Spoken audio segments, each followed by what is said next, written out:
இப்ப எனக்கு ஜென்ரேட்டர் வாங்கினோன்னு ஒரு மேனுவல் புக் கொடுத்தாங்க. அதை எப்படி யூஸ் பண்ணணும், அது ஃபால்ட் ஆச்சுன்னா எப்படி நடத்தணும், அது ஏதாவது ப்ராப்ளம்னா யாரை பார்க்கணும், எல்லாமே எதுல கொடுக்கப்பட்டிருக்கும், அந்த மேனுவல் புக்ல கொடுக்கப்பட்டிருக்கும். நம்ம எல்லாருடைய கைகள்லயும் ஒரு மேனுவல் புக்கை கொடுத்துருக்கிறார். சும்மா ஆண்டவர் யாரையும் அனுப்பல, எல்லார் கையிலயும் ஒரு மேனுவல் புக் இருக்குது. இந்த மேனுவல் புக்கை எடுத்து இப்படி திறந்து பார்த்தா நீங்க ஆசீர்வதிக்கப்பட்டிருப்பீங்க.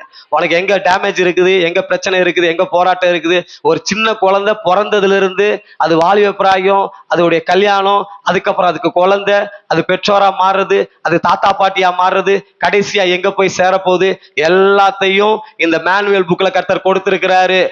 இந்த மேனுவல் புக்கை ஒவ்வொரு நாளும் கையை எடுத்து நீங்க பாத்தீங்கன்னா உன் கண்களுக்கு அது வெளிச்சமா இருக்கும், உன் காலுக்கு அது தீபமா இருக்கும். இதை பார்க்கிறவங்களுடைய குடும்பங்கள் ஆசீர்வாதமாக இருக்கிறது. ஒவ்வொரு நாளும் இந்த புக்கை எடுத்து பார்க்கணும். பிரச்சனை வந்த உடனே டாக்டரை தேடி ஓடுறது, கடன்காரனை தேடி ஓடுறது, அவனை பார்க்கறது எல்லாம் இல்லாம இதை எடுத்து படிச்சு பாருங்க, அது உங்களுக்கு வழியை காமிக்கும்.